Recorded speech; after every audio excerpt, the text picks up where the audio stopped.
Hello everyone, welcome in my video. So today's our topic is what make election in India democratic. तो आज का जो हमारा topic है वो है कि वो कौन सी चीज़ें हैं जो इंडिया में इलेक्शन को डेमोक्रेटिक बनाती हैं. इन द प्रीवियस वीडियो में हमने जो इलेक्शन का पूरा प्रोसेस था वो पूरा प्रोसेस हमने देख लिया कि पहले कंस्टिट्यूएंसीज को पूरी जो कंट्री थी उसको कंस्टिट्यूएंसीज में डिवाइड किया, रिजर्व कंस्टिट्यूएंसीज हमने देख लिया, उसके बाद हमने वोटर लिस्ट देख ली, वह समझ ली किस तरह से बनी और किस तरह से उसको तैयार किया गया. नॉमिनेशन ऑफ कैंडिडेट्स हम जान चुके हैं. उसके बाद का जो हमारा प्रोसेस है कंपेनिंग, इलेक्शन का कंपेन किस तरह से किया, अपना प्रचार प्रसार. After that polling, vote casting and after that counting the vote and then declaration of the result. तो जो पूरे के पूरे जो स्टेप हैं इलेक्शन के वो सारे हम पढ़ चुके हैं. अब ये वो कौन सी चीज़ें हैं जो इंडिया में इलेक्शन को डेमोक्रेटिक बनाती हैं. हम बोलते हैं कि इंडिया की जो इलेक्शन है वो प्रजातांत्रिक है या फिर जो इलेक्शन है वो डेमोक्रेटिक है, लेकिन आप बोलेंगे या फिर बहुत सारे लोग बोलेंगे कि हमने आए दिन न्यूज़ सुनी है कि जो इलेक्शन हो रहे हैं उनमें बहुत सारी अनफेयर प्रैक्टिसेस यूज़ की जाती हैं. जो टीवी न्यूज़पेपर्स हैं या फिर जो टेलीविज़न रिपोर्टर्स हैं, हमने सुना है, देखा है कि बहुत सारी माल प्रैक्टिस या फिर अनफेयर प्रैक्टिसेस को यूज़ किया जाता है. जैसे कौन कौन सी अनफेयर प्रैक्टिसेस को? Inclusion of false name and exclusion of the genuine name. सबसे पहले जो लिस्ट होती है, वोटर लिस्ट होती है, कि उसमें जो एक्चुअल नेम जिन लोगों के होने चाहिए वो नहीं होते हैं, उसमें बहुत सारे फ्रॉड नेम होते हैं, गलत नेम होते हैं, और जो जेन्युइन नेम होने चाहिए वो नहीं होते हैं. And misuse of the government facilities, जो रूलिंग पार्टी है तो वो चुनाव के टाइम में क्या करती है, उसके पास पावर होती है, तो जितनी भी गवर्नमेंट फैसिलिटीज़ हैं उनको वो अपने फ़ायदे के लिए उनको यूज़ कर सकती है या यूज़ करती है. एंड एक्सिव यूज़ ऑफ मनी, कि जो बिग पार्टी है, रिच पार्टी है, बड़ी पार्टीज़ हैं, वो क्या करती हैं, वोट्स को खरीदती हैं, लोगों में पैसा बांटती हैं कि ताकि ज़्यादा से ज़्यादा लोग उनको फेवर करें, उनको वोट डालें. And intimidation of voters and ringing the booths, जो वोटर्स हैं उनको डराकर धमकाकर एक मसल्स पावर को यूज़ करके वो वोट लेने की कोशिश करती हैं, या फिर जो बूथ्स हैं, जो पोलिंग बूथ्स हैं उसको चेंज कर दिया जाता है यहाँ पर, या फिर वहाँ पर बहुत सारी फ्रॉड प्रैक्टिसेस, माल प्रैक्टिसेस को यूज़ किया जाता है. तो आए दिन ये ऐसी न्यूज़ मिलती रहती हैं. तो ऐसा नहीं है कि ये सब गलत है, होती हैं बहुत सारी चीज़ें होती हैं, लेकिन फिर भी हम कैसे कह सकते हैं कि जो इंडिया का इलेक्शन है वो डेमोक्रेटिक है. Then how can we saying that the election in India democratic, then how it is democratic, कि जब इतनी सारी माल प्रैक्टिसेस यूज़ हो रही हैं, अनफेयर प्रैक्टिसेस यूज़ हो रही हैं, और हम मान रहे हैं कि हाँ कभी कभी ऐसा होता है, हम मान रहे हैं ना इस बात को, तो कि हाँ कभी कभी ऐसा होता है बहुत सारी कंस्टिट्यूएंसीज में या फिर जो पोलिंग बूथ्स हैं वहाँ पर ये वाली प्रैक्टिसेस यूज़ की जाती हैं. फिर then how we are saying, फिर भी हम कह रहे हैं ना, then how can we are saying that the election in India are democratic. उसके लिए हम कैसे बोल सकते हैं कि जो इंडिया में इलेक्शन हो रहे हैं वो डेमोक्रेटिक हैं? उसके लिए हमारे पास क्या आर्ग्यूमेंट है? उसके लिए इंडिपेंडेंट इलेक्शन कमीशन, हम अपने आर्ग्यूमेंट्स उसके लिए दे सकते हैं. वो आर्ग्यूमेंट्स क्या हैं, किन चीज़ों को लेकर हम बोलते हैं कि इंडिया में जो इलेक्शन होते हैं वो डेमोक्रेटिक हैं? वो क्या चीज़ें हैं जो इंडिया में इलेक्शन को डेमोक्रेटिक बनाती हैं? वो है independent election commission. Independent election commission, it's depend, मतलब जो इलेक्शन हो रहे हैं वो डिपेंड करता है किस पर? इलेक्शन कंडक्ट कौन करा रहा है, इलेक्शन करवा कौन रहा है, कंडक्ट कौन करा रहा है. इलेक्शंस आर डेमोक्रेटिक और not, it depend on the who conduct the election. जो इलेक्शन है वो डेमोक्रेटिक है या नहीं है, ये डिपेंड करता है कि इलेक्शन करवा कौन रहा है. सपोज कि अगर कोई रूलिंग पार्टी या फिर पावरफुल पार्टी है वो इलेक्शन कंडक्ट करा रही है, तो क्या होगा, उसका इन्फ्लुएंस अपनी पार्टी की तरफ ज़्यादा होगा, उसका इन्फ्लुएंस तो अपनी पार्टी की तरफ ज़्यादा होगा, और पार्टी का दबाव होगा उसके ऊपर, पार्टी के प्रेशर में वो वर्क करेगी, तो वो क्या होगी, वो फेयर वर्क नहीं कर पाएगी. तो it is independent election commission एक बहुत ही इन्फ्लुएंस या फिर एक बहुत ही पावरफुल इंस्टीट्यूशन है, पावरफुल बॉडी है। कुछ इंस्टीट्यूशंस हैं जिनके आधार पर हम बोल सकते हैं कि इलेक्शन में जो इंडिया में इलेक्शन होते हैं वो डेमोक्रेटिक हैं। इट इज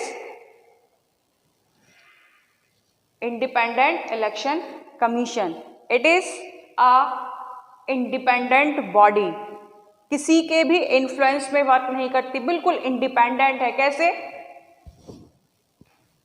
इलेक्शन कमिश्नर्स, जो इलेक्शन कमिश्नर्स हैं ये पूरी एक इंडिपेंडेंट बॉडी है, इंडिपेंडेंट इलेक्शन कमीशन। तो इसके जो कमिश्नर्स होते हैं enjoy the same power as judiciary. Judiciary as a independent body किसी के भी इन्फ्लुएंस में, किसी के भी पावर में, किसी के भी दबाव में वर्क नहीं करती। और अगर वो किसी के दबाव में वर्क करेगी तो क्या होगा? क्या वो जस्टिस कर पाएगी?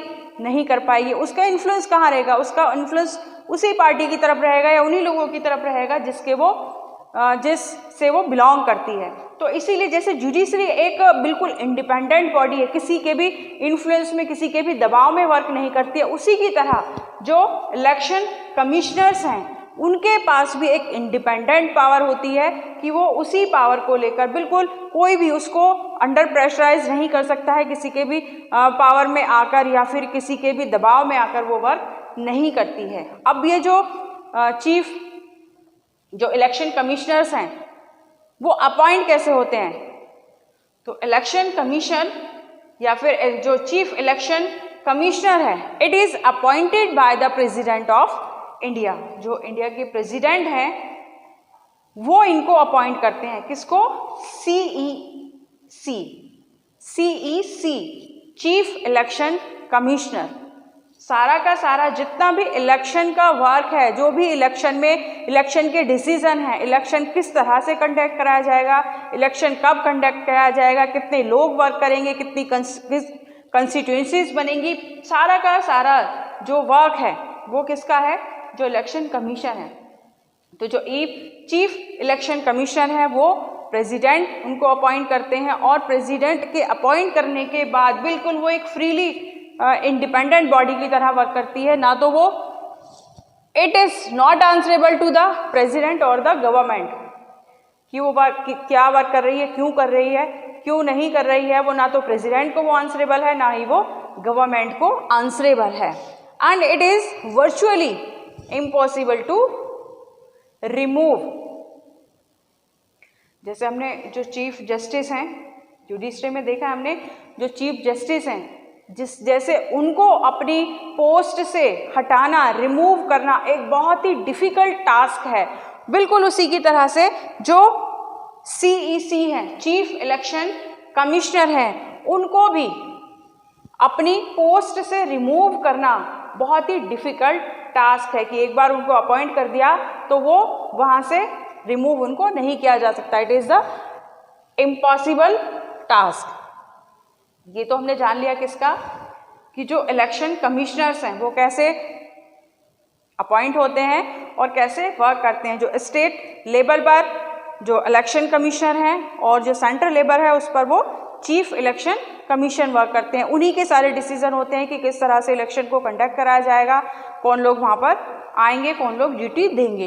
And after that power of election commission of India, जो इलेक्शन कमीशन है इंडिया का, उसके पास पावर क्या है, क्या क्या वो वर्क करता है, कौन सी तरह की उसके पास पावर है।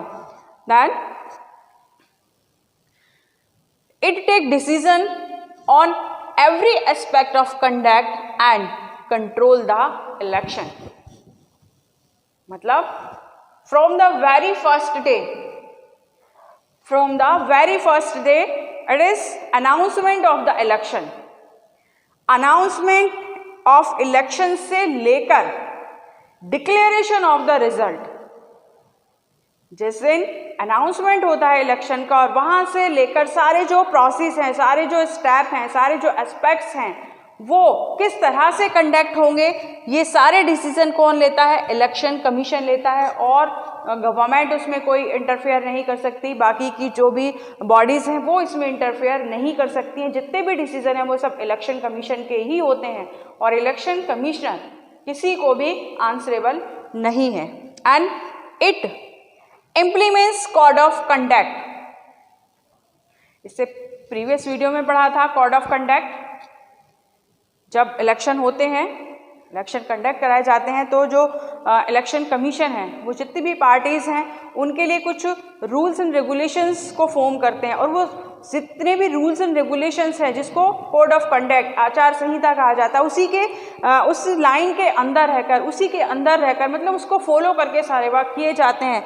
और अगर कोई पार्टी ऐसा नहीं करती है, तो कोड ऑफ कंडक्ट को फॉलो नहीं करती है, तो इलेक्शन कमीशन के पास ये अथॉरिटी होती है कि वो उनको पनिश भी कर सकती है और उसको रिमूव भी कर सकती है। It implement code of conduct. अगर कोड ऑफ कंडक्ट को पार्टी लीडर फॉलो नहीं कर रहे हैं तो इलेक्शन कमीशन उसको पनिश कर सकता है, किस लिए कि वो जो कोड ऑफ कंडक्ट है उनको वायलेट कर रहे हैं। So next one, during the election period.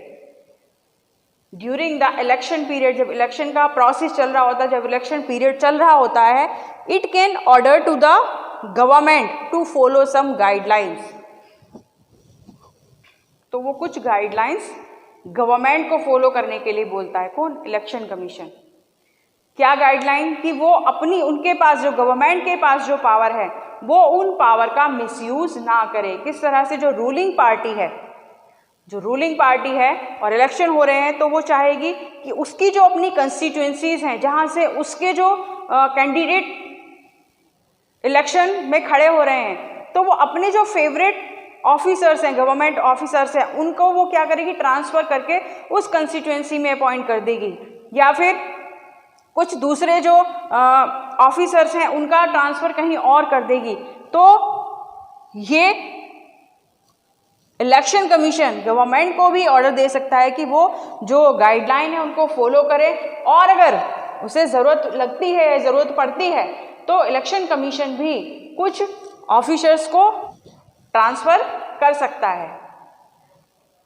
When on election duty, government officers work under the control of the CE and not the under the work of government.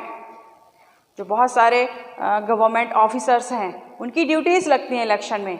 जब election होते हैं तो उनकी जगह जगह पर अलग अलग कंस्टिट्यूंसीज में ड्यूटी लगा दी जाती हैं। तो जब वो ड्यूटी कर रहे होते हैं, जब वो ड्यूटी अंडर द ड्यूटी होते हैं, तो वो वर्क करते हैं under the control of election commission, not the under the control of the government. तब वो गवर्नमेंट ऑफिसर की तरह वर्क नहीं करते, बल्कि वो किसके अंडर कंट्रोल वर्क करते हैं? इलेक्शन कमीशन के। वो चीज़ें फॉलो करते हैं जो इलेक्शन कमीशन उनको फॉलो करने के लिए कहता है। And it can order a repoll. It can order a repoll, कि अगर उनको ओपिनियन की जाती है कि कुछ बूथ्स पर या फिर कुछ कंस्टिट्यूएंसीज पर माल प्रैक्टिसेस यूज़ हुई हैं, या फिर वहाँ पर जो इलेक्शन हुआ है वो फेयर नहीं हुआ है, तो ये क्या कर सकता है? Election commission can order a repoll उन कुछ बूथ्स पर, या फिर उस कंस्टिट्यूएंसी में उस कंस्टिट्यूएंसी में दोबारा इलेक्शन कराने को बोल सकता है, कह सकता है कि वहाँ पर इलेक्शन दोबारा कराए जाएं। सो जो हमारा टॉपिक है what make election in India democratic, तो उसके फेवर में, कि हम क्यों कहते हैं कि डेमोक्रेटिक हैं, उसके फेवर में जो हमारे आर्ग्यूमेंट हैं, क्या आर्ग्यूमेंट है हमारा? फर्स्ट, इंडिपेंडेंट इलेक्शन कमीशन, कि जो इलेक्शन कमीशन है उसके पास एक अथॉरिटी है, वो एक इंडिपेंडेंट बॉडी है, किसी के भी इन्फ्लुएंस में वर्क नहीं करती, किसी के भी दबाव में वो वर्क नहीं करती, कोई भी उसको प्रेशराइज नहीं कर सकता है अपनी बातों को मनवाने के लिए या अपने फेवर में वर्क कराने के लिए। So we can say that the election in India are democratic, क्योंकि ये किसी के दबाव में नहीं वर्क कर रही है। चाहे जो पार्टीज हैं, जैसे हमने यहाँ पर देखा, it can order a repoll. अगर उसे पता चलता है कि कहीं पर किसी बूथ पर या किसी कंस्टिट्यूएंसी में माल प्रैक्टिसेस को यूज़ किया हुआ है, जो इलेक्शन है वो अनफेयर तरीके से हुआ है, तो उसको ऑर्डर दे सकती है रिपोल करने के लिए, चाहे वो पार्टीज़ को वो बात अच्छी लगे ना लगे, कोई माने या ना माने, लेकिन उसने जो बोल दिया है वो फॉलो करना ही पड़ेगा पार्टीज़ को। सो आई होप जो इंडिपेंडेंट इलेक्शन कमीशन है, ये टॉपिक आपको समझ में आ गया होगा। नेक्स्ट जो हमारा टॉपिक होगा वही हमारा आर्ग्यूमेंट है फेवर में किसके, डेमोक्रेटिक इलेक्शन इन इंडिया। उसके फेवर में जो हमारा नेक्स्ट पॉइंट है या नेक्स्ट टॉपिक है वो है पॉपुलर पार्टिसिपेशन। क्या है?